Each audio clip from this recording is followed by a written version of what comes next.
மிருதங்கமே அவரது இதய துடிப்பு. ஸ்ரீ திருவாரூர் பக்தவத்சலம். பத்மஸ்ரீ 2026.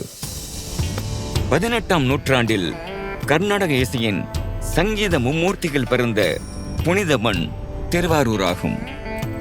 என்னுடைய என்வாயர்மெண்ட் எல்லாமே மியூசிக்கில் இருந்தது. அம்மா பெரிய கிரேட் மியூசிஷியன் தஞ்சாவூர் திருவாரூரில். when I was 2.5 years I missed my father. இது தாயிரி சிறந்த கோவில் இல்லைன்னு பழமொழி சொல்லுவாங்க.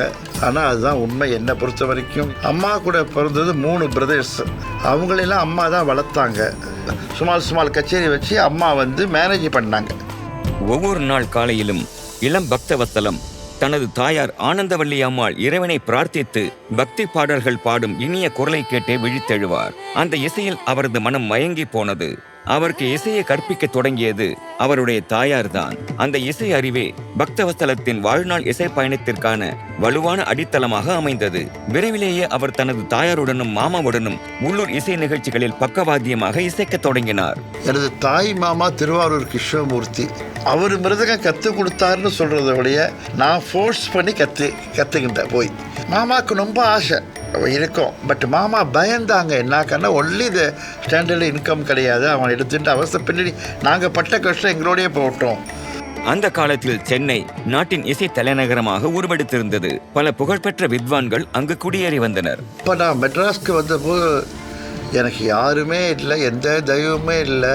அம்மா வரத்துக்கு பயந்தாங்க. நான் ரூம் எடுத்துட்டு அம்மாவை கெஞ்சி கூத்தாடி நான் கூப்பிட்டு வந்தேன். பாவம் அவங்க எந்த அளவுக்கு சாக்ரிஃபைஸ் பண்ணியிருப்பாங்கன்னு எல்லாம் தாக்க முடியாது. ஒரு சின்ன ரூமில் எனக்கு அவன் அட்ஜஸ்ட் பண்ணியிருந்தாங்க. இப்போ டெனண்ட் நாங்கள் 4-5 பேர் ஒரே காலனி மாதிரி இருக்கும். அவங்க எல்லாமேக்கும் டிஸ்டர்ப் பண்ணக்கூடாதுங்கிறதுனாலே பெரிய பெரிய கட்டனை வாங்கி அந்த ஜன்னலில் ஃபுல்லாக போட்டுட்டு வாசிப்பேன். இந்த மாதிரி 10 வருஷம் நான் பண்ணியிருக்கேன் சார். ஒருமுறை புகழ்பெற்ற இசைக்கலைஞர் எம்.எல். வசந்தகுமாரியுடன் ஒயிட் ஹவுஸில் நடைபெற்ற ஒரு நிகழ்ச்சியில் அவர் பங்கேற்றார்.